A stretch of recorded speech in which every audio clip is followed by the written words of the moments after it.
A long time ago, in a beautiful, verdant village in Africa, lived Queen Salima and King Kaita. They had been married for several years, but over time, King Kaita began to fall out of love with his wife. He was tired of the old woman with white hair that Salima had become. Queen Salima did everything in her power to make King Kaita fall in love with her again, but all her efforts were in vain. In the evenings, when Salima tried to get close to him, he was always uninterested. He preferred young, voluptuous women and did not hesitate to take 4 other wives after Salima, because for him, Salima had become old and lost all the beautiful curves that had made him drool in the good old days. Since she couldn't win over the king, Queen Salima now dedicated all her time to her son, Prince Musa. What could she do against 4 young and beautiful women? Her only solace was now her son, to whom she had become extremely attached. She did everything with him and couldn't stop dictating his life, even despite his adult age. Prince Musa was now grown. He was 22 years old and starting to show interest in girls. But every time he brought one home, his mother, the queen, was never satisfied. She always found a flaw in them, no matter how good they were. She couldn't help but say hurtful things to the girls, such as, "This one doesn't have enough chest. This one has a big forehead. This one is too short for you. This one isn't voluptuous enough." She always ended up telling her son, "Listen, Musa, I'm your mother, and I know what's best for you. So trust me." Prince Musa always ended up yielding to his mother's wishes. As soon as she told him that a girl was not right for him, he would immediately end the relationship. The queen wanted her son all to herself. She couldn't accept the idea that a woman might take him away from her, so she did everything she could to keep him close. To her, once her son got married, his wife would take her place entirely, and she didn't want to return to solitude. One day, Prince Musa met a very beautiful woman named Fatu. They quickly became a couple. He made sure that this woman was perfectly suited for him and met all his mother's expectations and requirements. The young woman was a renowned vendor in the village, well known for her culinary talent. But that wasn't all. She was also incredibly beautiful and kind-hearted. She was a very respectful girl. 3 months passed, and Prince Musa finally decided to introduce Fatu to his mother.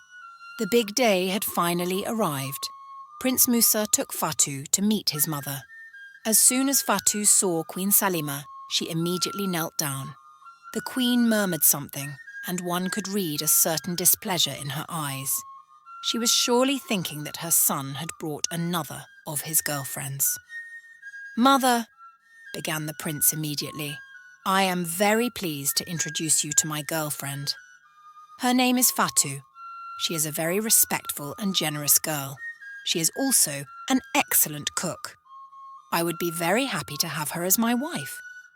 "So what do you think?" Musa asked joyfully while his mother was lost in thought. She was looking for an excuse this time to end the relationship. Instantly, Queen Salima pretended to have a headache. She tried to divert her attention from the subject and exclaimed, "I don't feel well at all. I have a really bad headache, and I think I'm going to catch a fever." "Let me get the village doctor for you, Mom," said the prince immediately. He left quickly. Fatu quickly placed a pillow at the queen's feet so that she could lie down and feel more comfortable. She asked the servants where she could find some potable water and soon brought her a cup. She did her best to make the queen feel better. Despite all the efforts made by the young woman, Queen Salima was thinking only of one thing: how to harm her and keep her far away from her son. The next day, Prince Musa visited his mother. "Hello, Mum. How are you?" "I'm feeling much better, my son," she replied. The prince gave her some fruit juices that he had made himself. As soon as Musa was about to leave, his mother called out to him. "I want to talk to you about something, Musa," she said. "What is it, Mother?" he asked. "It's about the young girl you brought yesterday. You can't marry her, my son." "But why, Mum? What could possibly prevent me from marrying her?" he asked, utterly confused. "Isn't she beautiful, respectful, kind, and helpful?" She has everything a man could look for in a woman. Mum, what don't you like about her this time? He added. Listen, my son, I'm your mother, and I can't wish you any harm. I know you better than anyone, and I know that this girl isn't right for you. Aren't you the one I nursed for years? The Queen replied, tapping her hand on her chest. At these words, the prince felt embarrassed, so he apologised to his mother.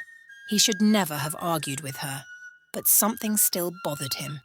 He decided to ask his mother a question.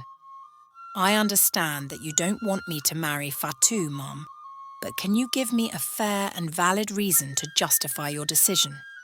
His mother then stated, because she's an orphan, Musa. The young prince was stunned. He couldn't believe his ears. How could she deem someone unfit for marriage just because they were an orphan?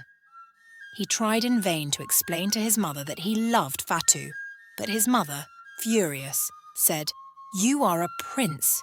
You can't afford to marry an orphan girl. You don't know anything about her life, and it's impossible for us to trace Fatu's family. Do you know if she has some hidden spirit? What if there's a disease ravaging her lineage? She tried to say anything she could think of to dissuade him from his choice. It wasn't really the girl that was the problem for her. She just wanted to continue to have control over her son. Musa then spoke. I understand everything you said, Mom, but I think you should still give her a chance. We can investigate her, and if you want, I will bring her here so you can ask her all the questions you want. If, after all that, you are still not satisfied, then I will end the relationship as you wish. But we cannot make such quick decisions without proof.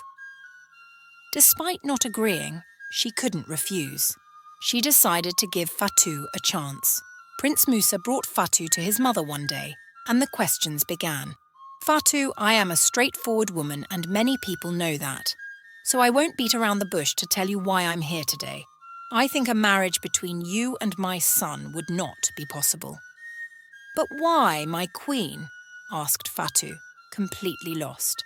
Well, my son cannot marry you because you are an orphan. We cannot trace your lineage.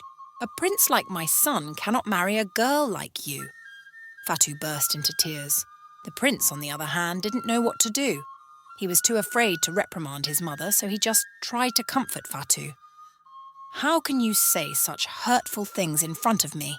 I can't believe you would go as far as to use my parents' death, not only to remind me of sad memories, but also to forbid me from marrying the prince, because you don't want me for your son, she added. Salima searched within herself for a response. Listen, Fatu, my son is a prince. He is not a man you meet randomly on the street every day. It is impossible for me to let him marry a girl as ordinary as you. Angry and disgusted, the young girl abruptly stood up. As she was about to leave, she faced the queen and said, I cannot just leave without telling you what I really think of you. My name is Fatu Bisola. I am the princess of the kingdom of Osita. I am an orphan because, unfortunately, my village faced a war that annihilated it and took my parents from me. If it weren't for those unpleasant moments, people like you wouldn't have the pleasure of hurting me with words, she finished, her face already soaked with tears. Queen Salima and the prince were stunned by this revelation. Many people have told me about the way you treat your son's suitors, but I didn't believe it. Since you care so much about him, I suggest you marry him yourself. Stop hiding behind the idea that you want a perfect wife for him, declared Fatu before leaving. So because she is a princess, she has the audacity to speak to me so rudely? You see what I was saying, Musa? She has too much character, said the queen bitterly. I think you were a bit too harsh with her, Mom, the prince replied. I must go to her. Without waiting for his mother's response, he ran outside to find Fatu. Despite his efforts, he couldn't catch up with her, so he decided to go to her home. But she wasn't there. He waited from afternoon until evening. After several hours, Fatu finally returned home. She was surprised to see the prince at her door. What are you doing here, Musa? She asked harshly. Why are you so hard on me, Fatu? Aren't you happy that I came to see you?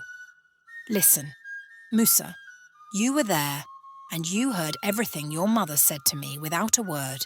She was very clear in her words. She doesn't want me for her son. I am truly sorry, Fatu, for all the hurtful words my mother said to you, the prince began. Please just let me in so we can discuss this better, pleaded Musa.